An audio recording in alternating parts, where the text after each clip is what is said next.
You walk into someone's apartment and something feels different before you can explain what it is.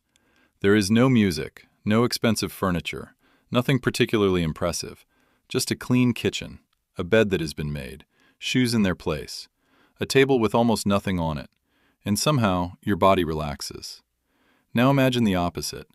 You walk into a room where there are clothes on the floor, dishes beside the sink, unopened packages on the table, cables tangled together, and random objects occupying every available surface.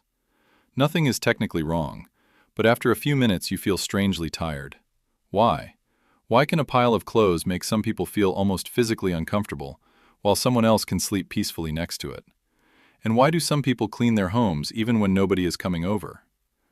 That last question is where the psychology becomes interesting, because for certain people, cleaning has almost nothing to do with cleanliness. It is about what happens inside their head when the environment becomes quiet. Think about someone who cannot sit down after work until the kitchen is clean. They come home exhausted, their phone is full of messages, their job is unfinished, tomorrow is already waiting for them. But instead of resting, they notice one glass beside the sink, then a plate, then crumbs on the counter. 10 minutes later, they're wiping the entire kitchen. Someone watching from the outside might think, "Why are you doing this right now? Just sit down." But that misses what is actually happening. The person isn't necessarily cleaning because the kitchen is dirty. They're cleaning because their brain has registered something unfinished. And unfinished things have a psychological weight. A messy room doesn't just contain objects, it contains reminders. The shirt on the chair quietly says, "This still needs to be dealt with." The dishes say, "You haven't finished." The unopened package says, "There's something waiting." The pile of papers says, "You haven't organized this yet." None of these objects can speak, but the brain doesn't need them to. Every visible piece of disorder can become a tiny mental notification. And when enough notifications are open at once, the room begins to feel louder than it actually is. This is why some people can walk past the same mess 10 times without noticing it, while someone else sees it immediately. Their attention is not necessarily more fragile, it may simply be more sensitive to unfinished patterns. A crooked picture, a chair that isn't pushed in, something left in the wrong place, a cupboard door that was not completely closed. For most people, these details disappear into the background. For someone highly attentive to their environment, they can remain strangely visible. The room becomes a map, and every object that is out of place creates a small interruption in that map. This is where personality begins to enter the story. People who naturally maintain order often score higher in traits associated with conscientiousness. They tend to value structure, responsibility, planning, and predictability. But personality alone doesn't explain why some of them become almost incapable of relaxing in a messy environment. There is something deeper. For some people, external order creates internal predictability. When the house is organized, they know where things are. They know what has been done. They know what remains. There are fewer surprises. And that matters because the outside world is already full of things they cannot control. Their boss can change the deadline. Someone can send an unexpected message. A relationship can suddenly become uncertain. A bill can arrive. A plan can collapse. A person can wake up feeling completely different from the day before. Life constantly introduces variables. But the kitchen? The kitchen can be controlled. The bed can be made. The clothes can be folded. The dishes can be washed. The desk can be cleared. And for a few minutes, the world becomes predictable again. This is the hidden contradiction. The person may look obsessed with controlling their environment, but psychologically, they may be trying to create one small area where control is actually possible. That is why cleaning can become strangely satisfying during stressful periods. Think about what happens after a difficult day. Someone receives bad news, they argue with their partner, they get criticized at work, they feel uncertain about money, they don't know what to do next, and then they start cleaning.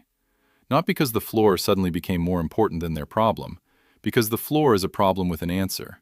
The floor can be dirty, then it can be clean. The sink can be full, then it can be empty. The room can be chaotic, then it can be ordered. Emotional problems rarely give you that kind of closure. You can think about an argument for 3 hours and still not know what the other person meant. You can worry about your future all night and still wake up without an answer. But you can spend 15 minutes organizing a room and see a visible result. Something changed. That feeling can be powerful. And this is where the clean home becomes more than a physical space. It becomes a psychological control panel, a place where disorder can be converted into order, where uncertainty can temporarily become certainty, where an unfinished feeling can become a finished action. But there is another layer. Some people don't just like their homes clean. They feel personally responsible for how other people experience the space. Imagine a friend comes over. Before they arrive, the person starts checking everything: the bathroom, the kitchen, the couch, the floor. They notice the glass on the table. They move it. They straighten the pillows. They check the temperature. They clean something that nobody else would have noticed. Why?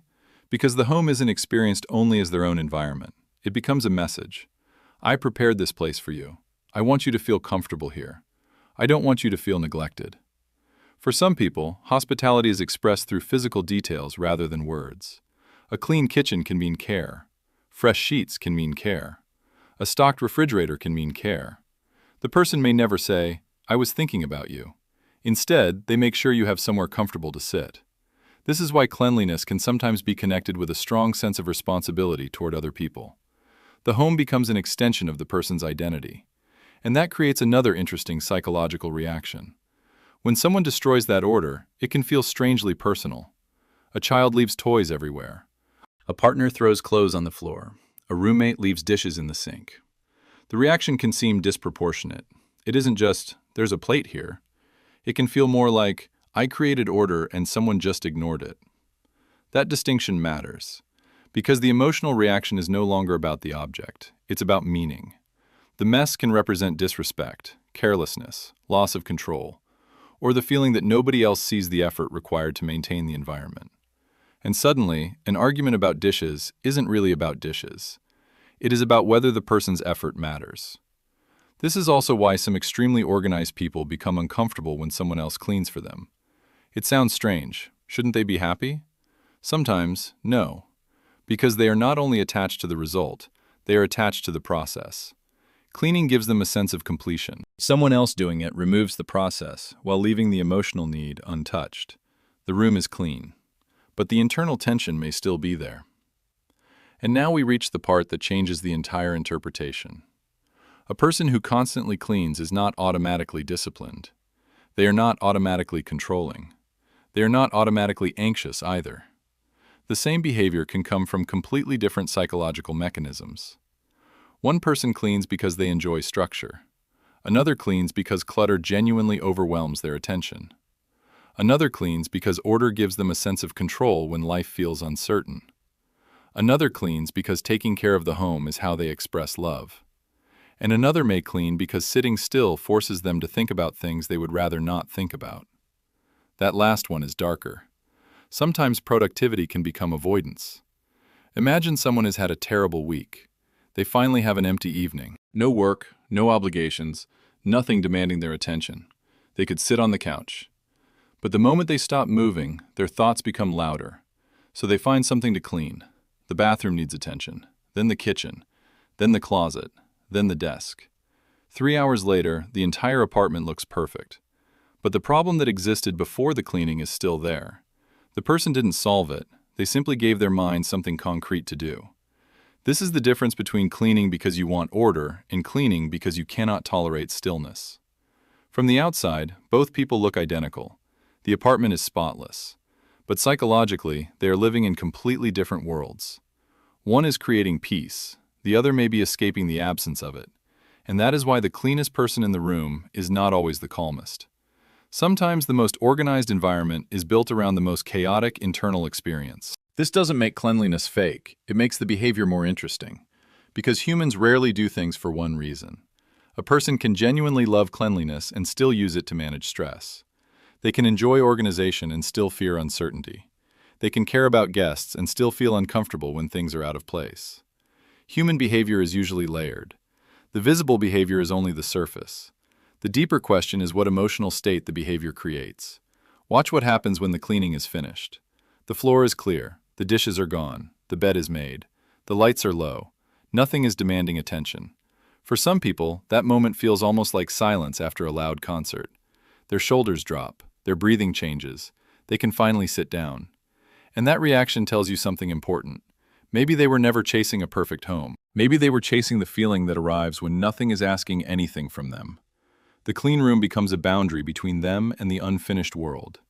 Outside the door, there are unanswered emails, complicated relationships, deadlines, money problems, uncertainty, and things they cannot control. Inside the room, everything has a place. The metaphor is simple. The home becomes an external version of the mind. When the environment is fragmented, the mind keeps encountering fragments. When the environment becomes quiet, attention has fewer places to go. That doesn't mean a clean room magically fixes psychological distress. It means the brain does not experience physical surroundings as meaningless decoration. Space can become part of the emotional experience. And for someone who is particularly sensitive to disorder, that relationship can be unusually strong. Now go back to the person from the beginning. They come home after a terrible day. Their phone is full of messages. Their work is unfinished. Something is wrong in their relationship. They don't know what tomorrow will look like. They walk into the kitchen. One glass is sitting beside the sink. They wash it, then the plate, then the counter, then the table. 20 minutes later, the room is silent. Nothing in their life has actually been solved. Their job is still there. The argument still happened. Tomorrow is still uncertain. But something has changed. For a few minutes, there is no unfinished task in front of them. No visible reminder. No object asking for attention. Just a clean surface. And perhaps that is what we were misunderstanding all along. Some people aren't cleaning because they cannot tolerate imperfection. They are cleaning because, for a moment, order gives their mind somewhere quiet to stand. The strange part is that the cleaner the room becomes, the less visible the psychological struggle may be. Someone looking from the outside sees discipline. Someone else sees control. Someone else sees perfectionism. But the person sitting alone in that room may simply feel one thing: quiet. And sometimes, the cleanest room in the house isn't a display of how organized someone's life is. It is evidence of how badly they needed one small part of it to make sense.